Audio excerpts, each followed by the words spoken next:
രാജസ്ഥാനിൽ നിന്ന് ഒരു വാർത്ത വരുന്നുണ്ട്. രാജസ്ഥാനിലെ ജയ്പൂരിൽ ആശുപത്രിയിൽ വലിയ തീപിടുത്തമാണ് ഉണ്ടായത്. സവായ് മാൻ സിംഗ് ആശുപത്രിയിലാണ് തീപിടുത്തമുണ്ടായത്.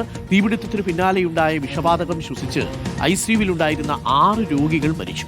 അപകടം ഷോർട്ട് സർക്യൂട്ടിനെ തുടർന്നെന്നാണ് നിഗമനം. പി ആർ സുനിലുണ്ട് കൂടുതൽ വിവരങ്ങളുമായി. P R Sunil, good morning. P R Sunil, മറ്റൊരു ആശുപത്രി അപകടത്തിന്റെ വാർത്തയാണ് ഇന്ന് പ്രേക്ഷകരിലേക്ക് നമുക്ക് എത്തിക്കാനുള്ളത്. എങ്ങനെയാണ് ഈ അപകടം ഉണ്ടായത്? മരണസംഖ്യ ഉയരാനുള്ള സാധ്യതയുണ്ടോ?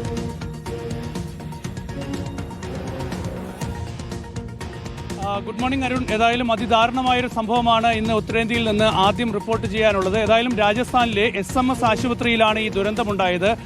ഷോർട്ട് സർക്യൂട്ടാണ് ഈ ദുരന്തത്തിന് കാരണം എന്നാണ് പ്രാഥമികമായി പുറത്തുവരുന്ന വിവരം.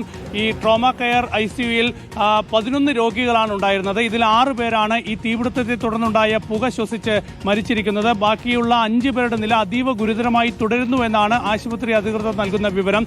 മറ്റൊരു ICU കൂടി ഉണ്ടായിരുന്നു, സെമി ICU. ഇതിൽ 13 രോഗികൾ കൂടി ഉണ്ടായിരുന്നു. അവരെ സുരക്ഷിത കേന്ദ്രങ്ങളിലേക്ക് മാറ്റി എന്നാണ് ലഭിക്കുന്ന വിവരം. ഏതായാലും ഈ തീപിടുത്തമുണ്ടായ ഉടൻ തന്നെ ജീവനക്കാരൊക്കെ തന്നെ ഓടി രക്ഷപ്പെട്ടു എന്ന പരാതി ഇപ്പോൾ ഈ ICUവിൽ ഉണ്ടായിരുന്ന രോഗികളുടെ ബന്ധുക്കളൊക്കെ തന്നെ ആരോപണമായി ഉന്നയിക്കുന്നുണ്ട്. ഈ വിഷയത്തിൽ ഇപ്പോൾ അന്വേഷണം ആരംഭിച്ചിട്ടുണ്ട്.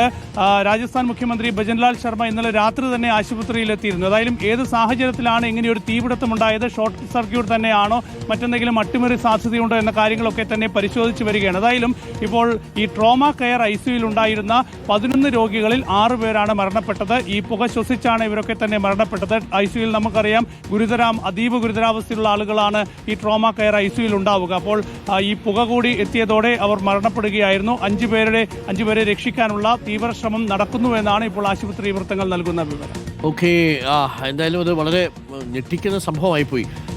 ഇടയ്ക്ക് പേഴ്സണലൊന്ന് ചോദിച്ചോട്ടെ, ബീഹാർ തെരഞ്ഞെടുപ്പിൻ്റെയൊക്കെ ഇങ്ങനെ കളമൊരുങ്ങി വരികയാണ് എന്ന് തോന്നുന്നു. നല്ല ചൂടുള്ള ഒരു അന്തരീക്ഷമായിട്ട് മാറുകയാണ്. ഇനി അങ്ങോട്ട് വരുന്ന ദിവസങ്ങൾ തെരഞ്ഞെടുപ്പിൻ്റെ ദിവസങ്ങളായിരിക്കും. പി ആർ സുനിലാണ് നമുക്കൊപ്പം ചേർന്നത്. P R സുനിലുണ്ട്. സുനിൽ, അപ്പോൾ ബീഹാർ ഇലക്ഷൻ്റെ തീയതി പ്രഖ്യാപനം ഉടനെ ഉണ്ടാവും അല്ലേ?